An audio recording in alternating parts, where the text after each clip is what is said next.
교과서적으로는 보통 500에서 1리터라고 말하고 있습니다. 중요한 건 자기의 붓기를 조금 보는 게 중요하다고 생각합니다. 김치를 빼고 드시는 거는 저는 권하고 싶지는 않습니다.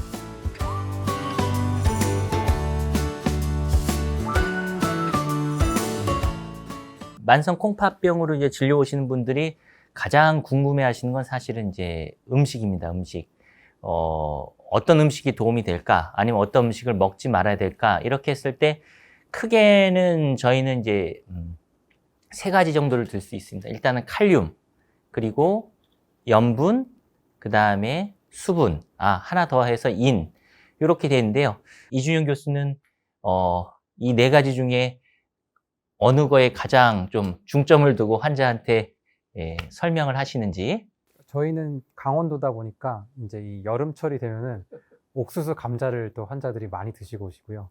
또 복숭아, 그 다음에 포도를 드시고 오십니다. 그래서 이준영 교수가 이제 휴가 갔을 때 칼륨이 높아져가지고 엄청 환자 많이 왔거든요. 이준영 교수 환자가. 예, 제가 다 봤는데. 제가 교육을 더 열심히 이제 칼륨 이외에 저 같은 경우는 이제 많이 질문하는 게 이제 나트륨 짜게 먹어야 되냐, 뭐 싱겁게 먹어야 되냐 이런 얘기들을 많이 하십니다. 그래서 이게 사실은 조금 애매합니다. 뭐 국제 어떤 가이드라인이나 기준에 의하면은 하루에 나트륨을 2g 이내로 제한을 하세요. 소금으로는 5g으로 제한하세요 하지만 사실 뜬구름 잡는 얘기거든요.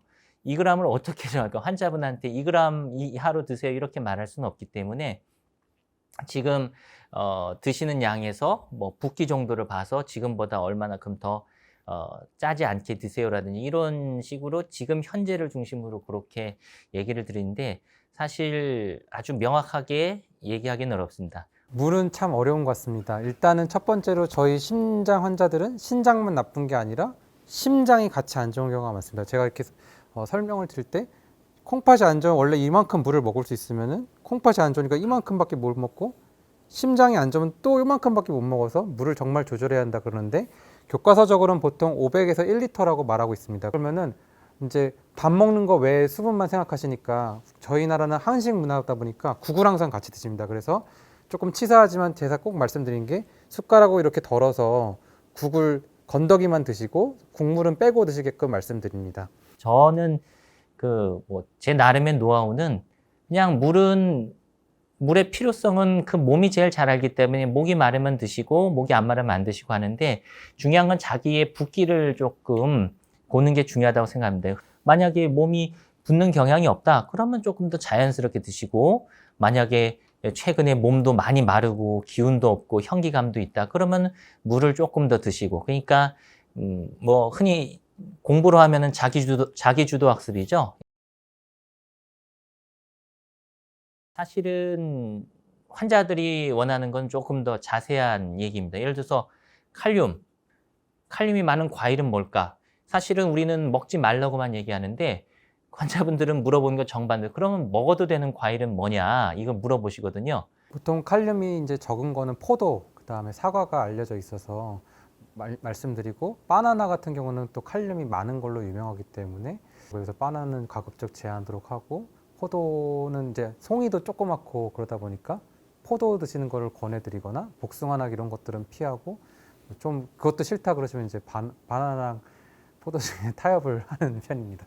저희끼리도 그런 거에 대해서 얘기를 한 적이 있지만은 약간은 우리가 안 좋을 것 같은데 뭐 과자 같은 거 있잖아요. 이런 것들, 떡 이런 것들이 오히려 신부전만 놓고 봤을 때는 좀 안전한 쪽에 속하는 간식거리라고 생각이 됩니다. 그래서 그런 거 과일이나 이런 거 좀 중단하시고 좀 심심하시면은 그런 거 좀 같이 드시라고 그렇게 설명하는 편입니다. 이준영 교수님, 채소는 어떻게 먹으면 그러면 될까요? 그냥 생 야채나 그런 것들은 드시지 마시고 물에 이렇게 담가 놓거나 뭐 30분에서 1시간 정도 아니면 이제 데친 것들을 이제 물기 빼내서 드시는 걸 권해드리고 있습니다. 이 야채라 그러면은 저희가 해조류를 생각하지 않는 경우가 많은데 해조류에도 또 칼륨이 많이 들어있기 때문에 김이나 미역으로도 고칼륨 혈증 환자들이 오는 경우도 있어서 그러한 것들도 같이 포함된다는 걸 설명하는 걸 같이 설명하고 있습니다. 유튜브나 뭐 인터넷 이런 데 많이 나오는 건데 콩을 먹어야지 콩팥이 좋아진다 이렇게 되어 있습니다. 근데 이제 인하고 칼륨하고 이런 것들을 제한하다 보니까 아무래도 그런 콩 같은 것들에 그런 것들이 꽤 많이 들어 있어서 사실은 저희가 제한하는 걸로 설명을 하거든요. 근데 똑같은 그 콩이라 하더라도 좀 다르게 접근해 볼 수가 있는 게 단백질에 대해서는 식물성 단백질이 풍부합니다. 그러니까 저희가 동물성 단백질만 먹는 게 아니고 식물성 단백질을 같이 이제 섭취하게 하는 것이 좋은데, 단백질을 섭취하는 것들 중에 이제 대표적으로 아주 괜찮은 음식이 이제 우유라든가 두유라든가 이런 것들이 있을 수 있습니다. 단백질 섭취만 딱 한다 그러면 우유나 두유 같은 것들을 하루에 한 잔 이하로 드시는 것이 도움이 될 수도 있습니다. 환자분들이 많이 물어보는 걸로 이상형 월드컵 하듯이 몇 가지 조금 저도 두 분 교수님한테 물어보고 싶은데, 환자한테 많이 듣는 질문입니다. 이준윤 교수님한테 질문한다면은 믹스 커피 대 아메리카노. 네, 믹스 커피는 이제 믹스라는 게 하얀 것들, 연유나 이런 것들이 들어간다는 거라서 그거는 아메리카노. 하지만 또 수분이 제한 조절이 필요한 환자는 아메리카노 양도 조절을 해야 한다고 생각합니다.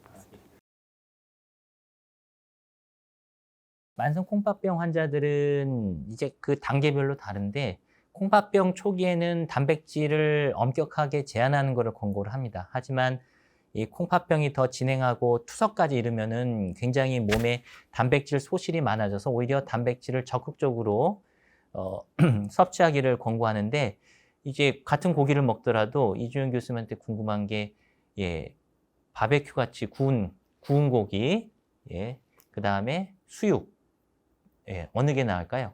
바베큐는 양념과 그런 것들이 많이 들어가기 때문에 바베큐가 아니더라도 아니면 그냥 구운 고기 대 수육. 수육이 아무래도 지방도 빼주고 그다음에 기름기를 제어하고 먹기가 좋기 때문에 저럴 경우에 제가 바베큐나 구이보다는 수육을 좀 권해드리는 상태입니다. 그렇게 하면 영양 상태 회복하고 또 컨디션 회복하는 데 도움이 되는 것 같습니다.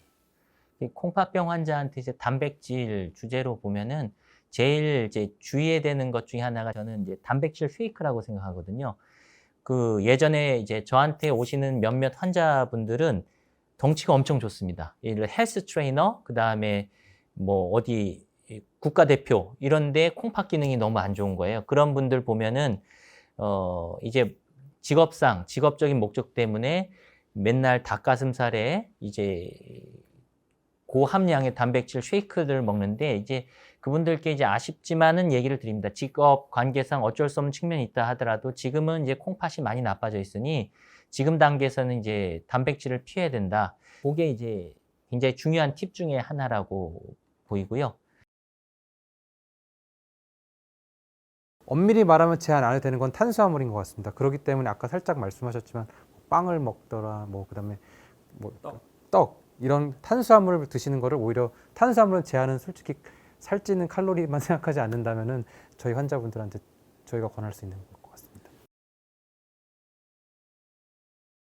일단은 환자분들이 가장 많이 드시는 거는 실은 사 먹는 캔 음료가 있습니다. 특정 회사가 아니라 이제 식사를 대용할 수 있는 캔 음료가 있는데, 어떤 환자는 물론 일반 환자들처럼 뭐 커피 맛, 뭐 바나나 맛, 막 이런 식으로 나온 건 아니지만 신장 질환 환자용 캔 음료를 실제로 드셔보시면 그런 것들 제일 잘 드시는 것 같아서 저는 우선적으로는 그걸 많이 권해드리는 편입니다.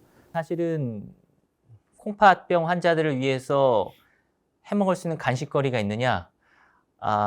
세상에서 가장 어려운 질문이라고 생각하고요. 답도 없다고는 보입니다. 하지만은 이제 뭐 제가 제안 드리고 싶은 거는, 음식 자체는 제한을 두지 말고 그 먹고 싶은 걸로 드시되 조리법을 잘하는 수밖에 없을 것 같습니다. 저는 그 김치 얘기하고 싶은데요. 저희가 김치를 안 드시고 있는 분이 많더라고요. 저희 당연히 그냥 상식적으로도 얼마나 나쁠까, 우리 신장 안 좋은 분들한테 소금도 많이 젓갈 막 들어가고. 근데 이 칼륨하고 이제 나트륨을 최대한 줄일 수만 있다 그러면 저희 한국인의 아주 거의 주식이죠. 예. 김치를 빼고 드시는 거는 저는 권하고 싶지는 않습니다. 그래서 김치를 드시는 방법이 어느 게 제일 나을까, 이제 여러 가지 뭐 책에도 나와 있고 그런데, 이제 그 소금하고 이런 것들을 줄이기 위해서는 사실 이제 그 겉절이라고 그러죠. 예, 김치를 이제 그러니까 김장을 안 하는 겁니다. 김장하는 방식은 굉장히 안 좋은 거고요. 겉절이를 해서 그때그때 이렇게 조금씩 드시는 게 좋은 방법이고, 종류로는 그 백김치라고 하잖아요. 백김치라든가 깍두기 이런 것들을 이렇게 계산한 걸 보면 그 나트륨하고 칼륨 함량이 상당히 적고요. 제가 주장하는 바일 수는 있지만 김치도 빼지 말자. 김치도 먹을 수 있게 만들어서 먹자라는 게 제 생각입니다. 저희가 안전하다고 보는 그런 종류는 비타민 정도 하고, 그리고 여러 가지 신장병에서 뭐 치료 효과까지는 아니더라도 이제 치료를 위해서 사용했던 것들이 오메가3입니다. 그리고 일반적으로 이제 드시는 것 중에는 사실은 큰 문제, 이제 뭐 그 칼륨이라든가 이런 것들만 조심한다 그러면 이제 유산균 같은 경우도 큰 문제 없다고 판단을 하고 있습니다.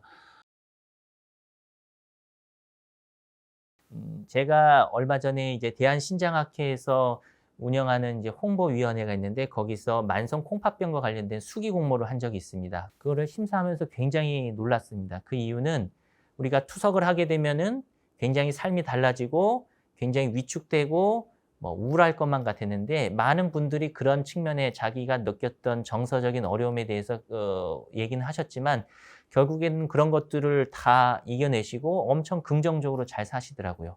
그래서 제가 생각했던 거하고 너무 다르게 야, 이분들이 정말 인생에 있어서 자기 주도적으로 역할을 하고 이런 질병에도 불구하고 긍정적인 자세를 잊지 않고 살아가는 거에 굉장히 진심으로 존경하는 마음이 들었고 야, 나도 정말 배울 게 많구나. 이러한 삶의 자세에 대해서.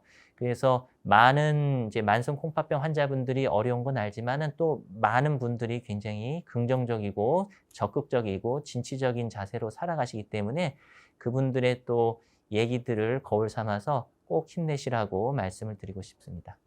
저희가 신장내과를 하면서 환자분들은 언제 투석 얘기를 할까? 저 의사분이 언제 투석을 하자고 할까라는 걱정으로 외래 오시기를 두려워하는 분도 계십니다.